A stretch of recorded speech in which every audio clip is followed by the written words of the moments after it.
Have you ever felt like you weren't alone in the dark? Maybe it was the sound of footsteps just beyond the trees, or the way the shadows moved when they shouldn't have. Now, imagine that feeling under the cover of rain when the world seems quieter, but something is out there, just watching.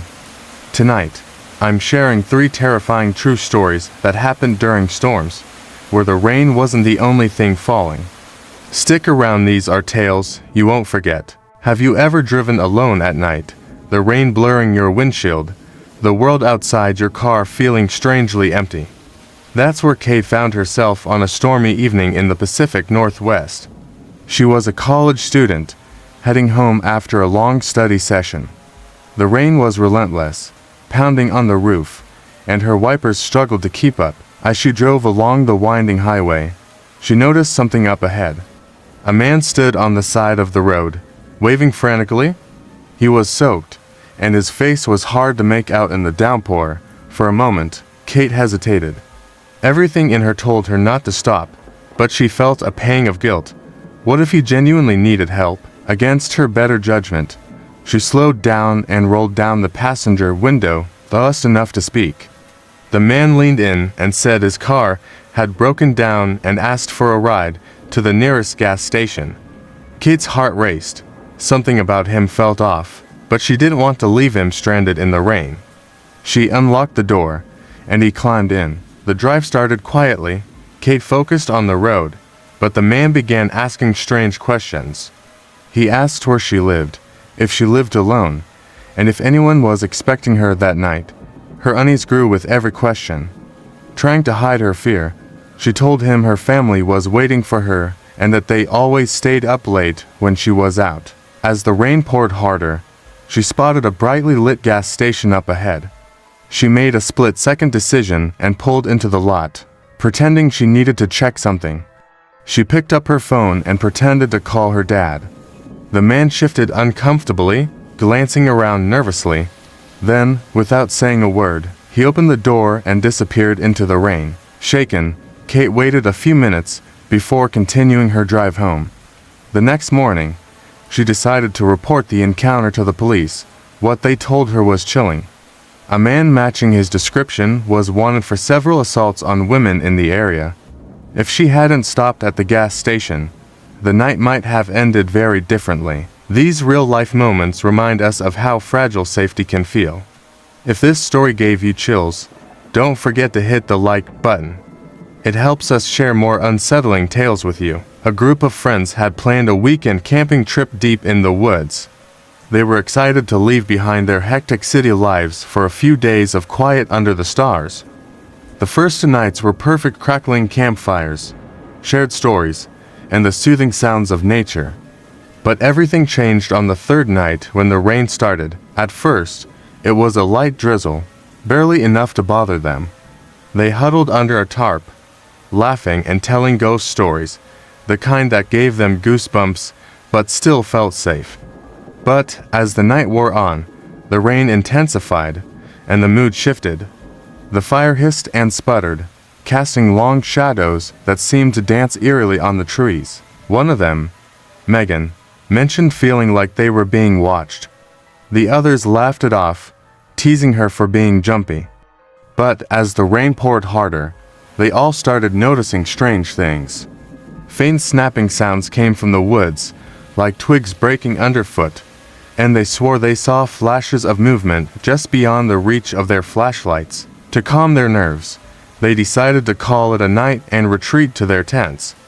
The rain beat down relentlessly, masking almost every sound around them.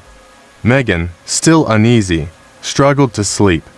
That's when she heard a faint, wet squelching sound, like someone stepping in mud, just outside her tent. She froze, holding her breath, trying to convince herself it was just an animal. But the sound grew louder, closer, circling her tent. Summoning her courage, she unzipped the flap just enough to peek outside. The flashlight beam revealed nothing but the rain-soaked clearing. By morning, the storm had passed, and sunlight broke through the trees. The group began packing up, relieved to leave the unsettling night behind. That's when one of them noticed something. Around the tents were footprints, human footprints, barefoot and deep in the mud. They hadn't seen another person for miles, and the prints were fresh, leading into the woods but never coming back out. The group left quickly, the eerie feeling clinging to them even as they returned to the safety of their homes. Later, Megan looked up the area and found stories of a hermit who once lived in the woods, known to stalk campers during storms. Whether it was him or something else, they'll never know. If stories like this send a shiver down your spine, make sure you subscribe and hit the notification bell. There's more to come, and you won't want to miss the next one. It was a quiet evening in a small suburban neighborhood, and the rain had just started to fall. Alan was home alone, enjoying the sound of the downpour while catching up on some late-night reading. The occasional flash of lightning lit up his living room, and the steady rhythm of the rain was oddly comforting. Just as he was about to turn the page, he heard a faint knock at the front door. He froze for a moment, wondering if he had imagined it. It was too late for visitors, and his porch light didn't reveal anyone outside. Another knock. This time, it was louder. Alan got up, heart pounding, and approached the door cautiously. He glanced through the peephole, but saw nothing but the rain-slicked street illuminated by a flickering street light. "Who's there?" he called out, his voice steady but laced with unease. There was no response, only the sound of rain pouring harder against the roof. Minutes passed, and Alan convinced himself it was just a prank or the wind rattling something against the door. He sat back down, but before he could relax, a loud thud came from the back of the house. He jumped up, grabbing his phone and a heavy flashlight from the table. As he moved through the darkened hallway toward the back door, his breathing grew shallow. He flipped the switch for the porch light, but it didn't come on. The only illumination came from his flashlight beam, which he aimed at the glass door. He jumped up, grabbing his phone and a heavy flashlight from the table. As he moved through the darkened hallway toward the back door, his breathing grew shallow. He flipped the switch for the porch light, but it didn't come on. The only illumination came from his flashlight beam, which he aimed at the glass door. Alan's heart raced as he locked the door and dialed 911. The operator assured him that officers were on the way, but Alan couldn't shake the feeling that someone or something was still out there. When the police arrived, they searched the yard and the surrounding area but found no signs of anyone. No footprints, no disturbed grass, nothing but that single handprint on the glass. The officers left, chalking it up to the rain playing tricks on him, but Alan knew what he saw. That night, he couldn't sleep. Every sound, the creak of the house, the patter of rain made his skin crawl. Days later, Alan learned that another house on his street had been broken into during that same storm. The intruder was never caught. If this story gave you goosebumps, make sure to give this video a thumbs up and share it with someone who loves creepy tales. And don't go anywhere, we still have one more story to send a chill down your spine. It was a dark and stormy night in rural Ohio when Mia found herself stranded on an empty road. Her car had sputtered to a stop, and no amount of turning the key or hitting the gas pedal would bring it back to life. The rain was relentless, hammering against the roof as she sat in the driver's seat, trying to figure out what to do. Her phone had no signal, and the nearest town was miles away. She decided to wait it out, hoping another car might pass by. Minutes turned into an hour, and Mia's nerves began to fray. The storm only seemed to grow louder, and the darkness outside her car felt oppressive. She was just about to close her eyes and try to calm herself when she noticed something in her rearview mirror. At first, it looked like a shadow shifting in the rain, but as she stared, she realized it was a figure, a man standing motionless on the side of the road about 20 feet behind her car. He was tall, dressed in what looked like a long coat, but his face was obscured by the rain and darkness. Mia's heart pounded as she fumbled with her phone, desperately trying to get a signal or call 911. Still nothing. The figure kept approaching, step by step, until it was right at her rear bumper. It stopped there, and for a long moment, nothing happened. Suddenly, there was a loud bang on her window. Mia screamed, turning to see the figure pressed against the glass, a pale, distorted face staring back at her. Its eyes seemed unnaturally wide, and its mouth was stretched into a chilling grin. Panicking, Mia reached for the keys, forgetting the car wouldn't start. The figure banged again, harder this time, then began circling the car, dragging something sharp along the metal, creating a screeching sound that made her teeth clench. And then, just as suddenly as it appeared, it was gone. The rain continued to fall, but the figure vanished into the storm, leaving Mia shaking and unsure if she had imagined the whole thing.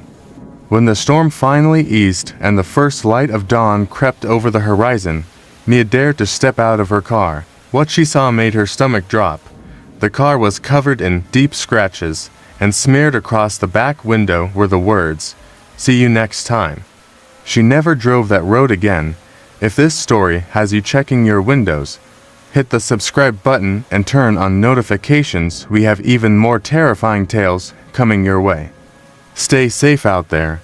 Sometimes, it's not the storm you need to fear, but what comes with it. On a cold and rainy night in a small New England town, an elderly man named Harold sat alone in his creaky old farmhouse. It had been his family home for decades, but now he lived there alone after his wife had passed. The storm outside was fierce, the kind that makes the power flicker and the wind howl through the cracks in the windows. Harold was used to storms like this, but something felt different that night. As he sat in his chair by the fireplace, listening to the rain lash against the windows, he thought he heard a noise coming from upstairs. It was faint at first, like a soft creak, but then it came again, a deliberate, heavy thud. Harold froze, his hand tightening on the armrest of his chair. The house was old, and it creaked all the time, but this noise didn't feel random. It sounded like footsteps, probably just the wind, he muttered to himself, trying to shake off the unease, but deep down, he knew better. The footsteps came again, louder this time, and they were definitely coming from the second floor.